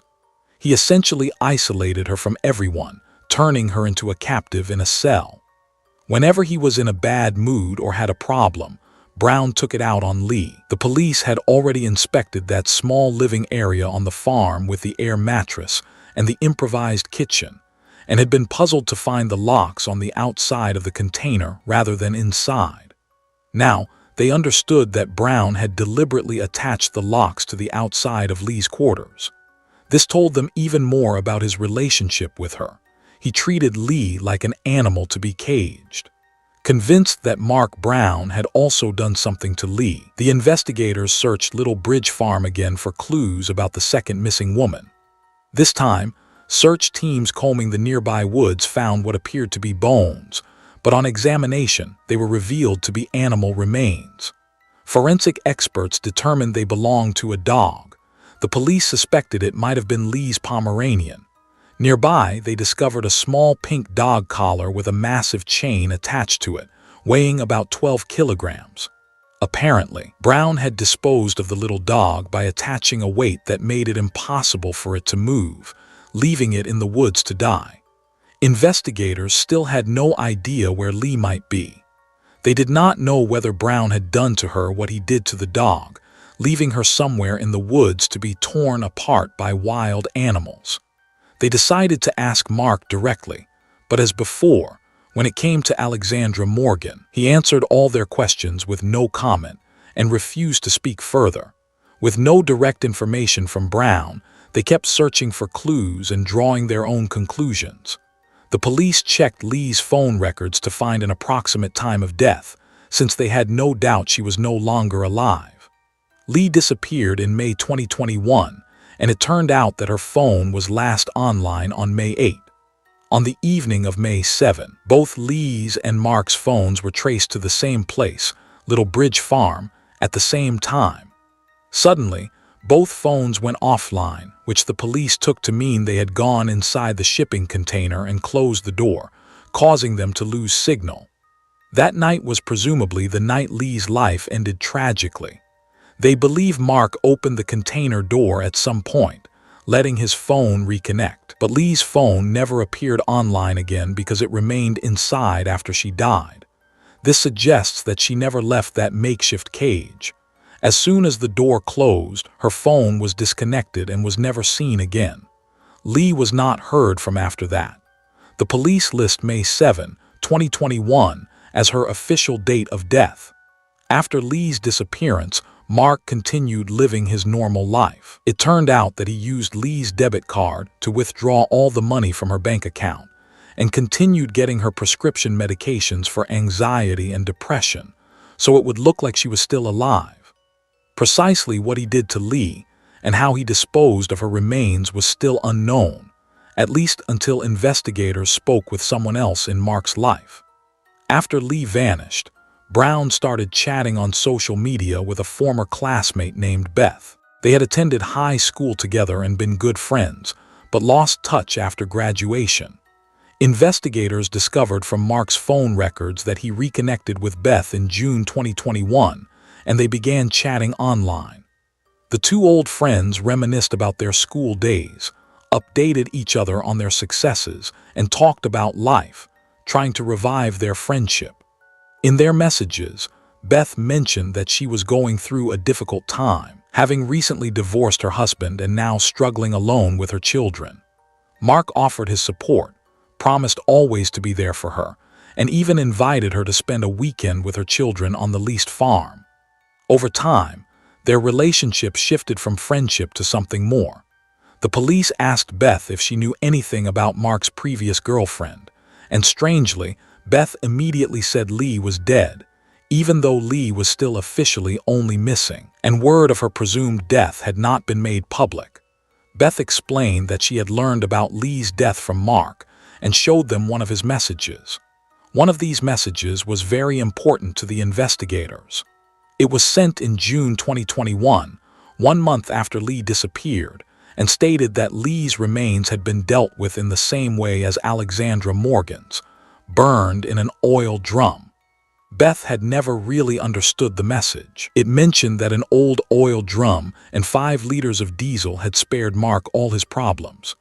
Brown was confessing his crime, saying that he had done awful things that now weighed heavily on his heart, mind, and soul. He called himself a psychopath with a conscience and told his girlfriend how much it scared him.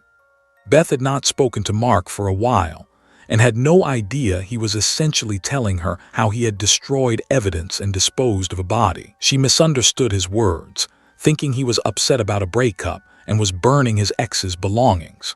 In February 2022, 3 months after Mark Brown's arrest for Alexandra Morgan's death, he was also charged with the murder of Lee Ware, even though Lee's body had never been recovered. The police were convinced by the evidence. Everything indicated the woman was no longer alive. Allegedly, Mark Brown also intended Beth to be his third victim. He had begun with the same approach as with Lee and Alex, first offering friendship and financial help. If the police had not caught him, he might have become a serial killer, and Beth had no idea how close she had come to a tragedy. The trial against Mark Brown concluded at the end of 2022. His lawyer tried to portray Alexandra's death as an accident, saying she supposedly slipped on some tools in the workshop and hit her head, and that Brown panicked and did not know what else to do, so he disposed of her body.